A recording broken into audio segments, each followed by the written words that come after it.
naman akalain na. Narito tayo ngayon upang matunghayan ang talaga ng mga nag-iinit, nagbabaga at napaka-latest na issue ni Ate Erica at ng kanyang pamilya.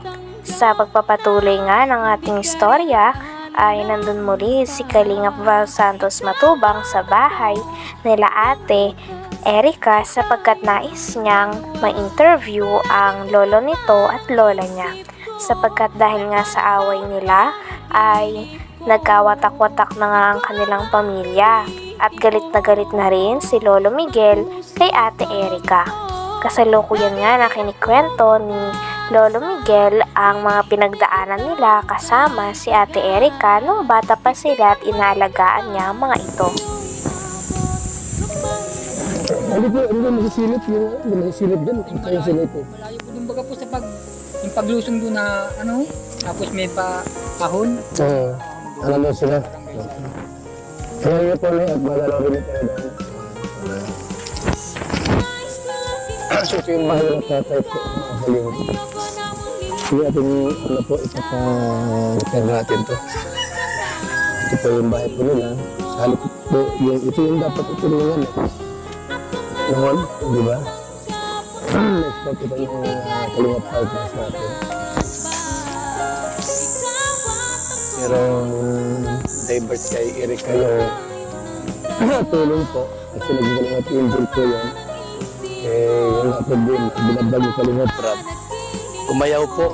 Kung pala po ay nagapang na. No? Meron na silang usapan nila sila mo. At binabag. Kinikwento din dito ni Kalingap Val Santos Matubang ang bahay at ang itsura ng bahay ni Lolo Miguel nung iniwan sila ni Ate Erica. Dapat daw kasi mapaparenovate na ito at mapapatayuan sila ng bagong bahay. Ngunit may siraan nga na naganap at siniraan si Kalingap Rab kay Sir June A na sponsor kaya binawi ang pera na pamparenovate sana at pampagawa ng bagong bahay nila Kalingap Rab. Ngunit dahil din dito ay dumiretso na lang ang sponsor na pera sa kapatid ni Ate Erica na si Sheila May. At ito na nga daw ang nagkokontrol ng pera kaya't galit na galit si Lolo Miguel sapagkat kung ano-ano ang sinasabi nila na mukha daw pera si Lolo Miguel at ang kanilang pamilya. Tulong po. Kasi nagkakalingap angel po yun. Yung natin din, binabag yung Kalingap Rap. Umayaw po. Kung pala po ay nagapang na.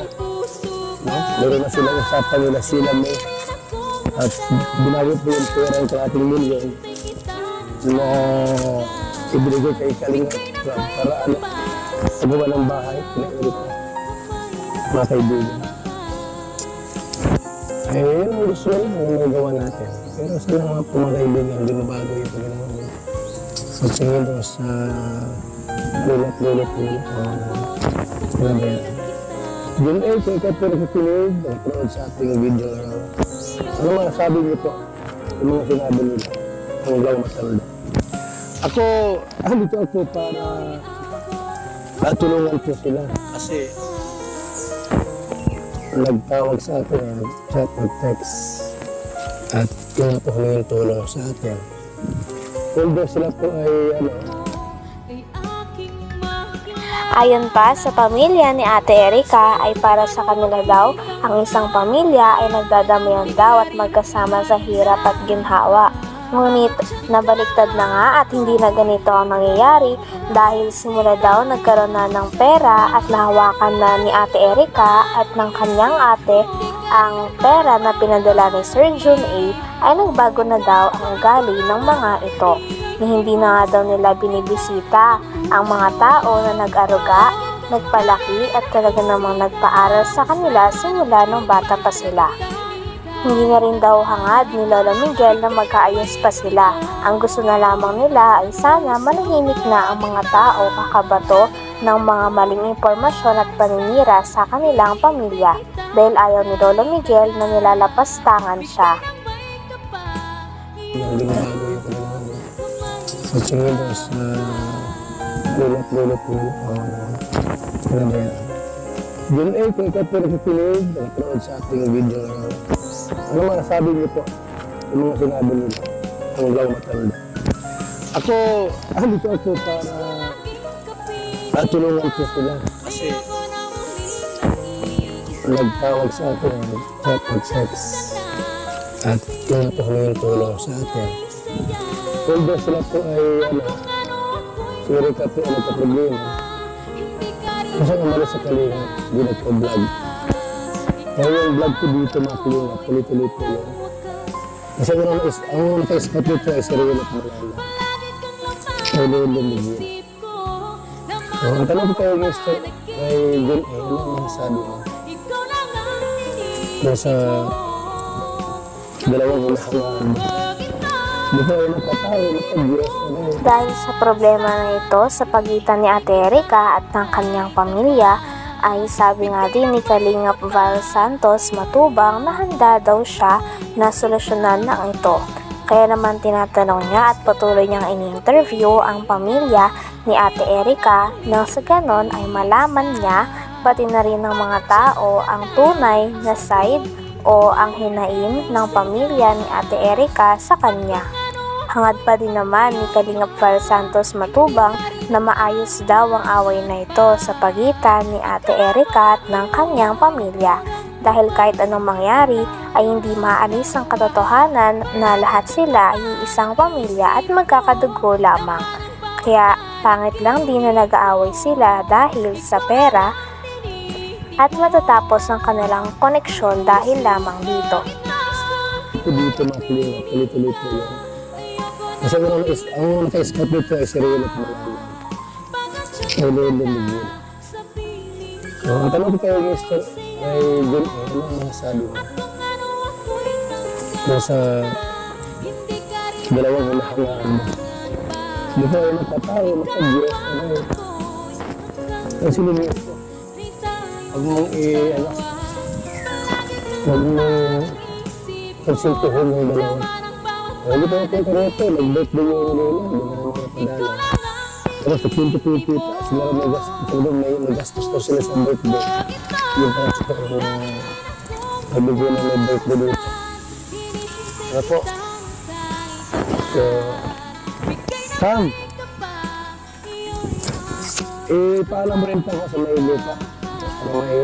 May i-repair ko yung bahay ninyo, ano?